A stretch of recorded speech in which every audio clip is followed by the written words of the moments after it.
எல்லாருக்கும் வணக்கம். நம்ம இன்னைக்கு என்ன பண்ண போறோம்னு பாத்தீங்கன்னா ஆஃபீஸ்ல பிரியாணி சமைக்க போறோம். இந்த பிராண்ட்ல இருந்து நமக்கு இந்த பிரியாணி கிட் கொடுத்திருக்காங்க. இதுல 3 வெரைட்டி இருக்கு. இது வந்து பாத்தீங்கன்னா சீரக சம்பா ரைஸ், இது வந்து நார்மல் ரைஸ், இது வந்து பாஸ்மதி ரைஸ். இன்னைக்கு நம்ம என்ன சமைக்க போறோம்னா பாஸ்மதி ரைஸ் தான் நம்ம சமைக்க போறோம். என்ன கொடுத்திருக்காங்கன்னு பாத்தீங்கன்னா நம்ம வந்து ஃப்ரைடு ஆனியன் வச்சு நம்ம சிக்கனோ மட்டனோ இல்லை வெஜிடபிள்ஸோ போட்டு நல்லா குக் பண்ணிவிட்டு அண்ட் அதில் வந்து 1000 ml வாட்டர் ஊற்றணும். நல்லா பாயில் ஆகிற ஸ்டேஜில் இந்த இது வந்து 500 கிராம்ஸ் இருக்குது. ஸோ இதை ஆட் பண்ணி அப்படியே நம்ம கிளறி விட்டு விசில் வச்சிட்டோம் அப்படின்னா உடனே ரெடி ஆயிரும்னு சொல்லியிருக்காங்க. அண்ட் பேக்கிங் வைஸ் ரொம்பவே நல்லா பண்ணியிருக்காங்க. இதில் நம்ம 4 பேர் சாப்பிட்ற அளவு இருக்கும் அப்படின்னு சொல்லி போட்டிருக்காங்க. இதில் இந்த மாதிரி தான் ரைஸு மசாலா எல்லாமே உள்ளேயே இருக்குது.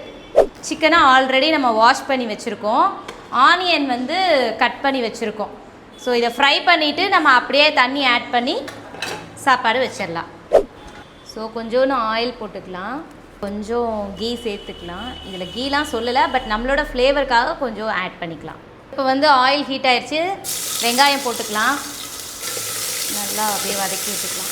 ஸோ இந்த மாதிரி நல்ல ஆனியன் ப்ரௌன் கலர் ஆயிடுச்சு. இப்போ நம்ம சிக்கன் போட்டுக்கலாம்.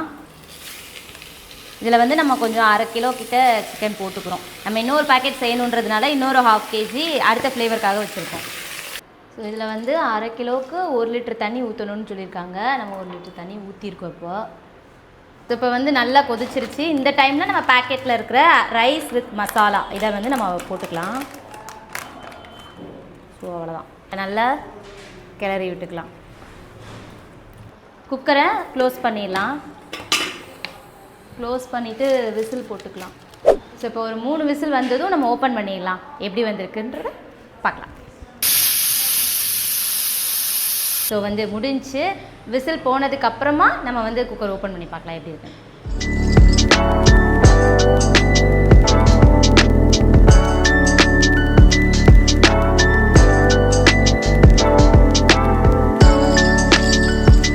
இன்றைக்கி வந்து நம்ம 2 ஃப்ளேவர் பண்ணியிருக்கோம். இது வந்து பாஸ்மதி ரைஸ், இது வந்து சீரக சம்பா வந்து பண்ணியிருக்கோம். அண்ட் பிரெட் அல்வா, எக்கு, தயிர் வெங்காயம். இப்போ வந்து நம்ம டேஸ்ட் பண்ணிவிட்டு எப்படி இருக்குன்னு சொல்ல போகிறேன். நல்லாயிருக்கு. இதில் மட்டும் கொஞ்சம் வந்து எக்ஸ்ட்ரா தண்ணி ஆட் பண்ணணும். ஃபஸ்ட் டைம்னால நான் அளவு கொஞ்சம் இதாக வச்சுருக்கேன்.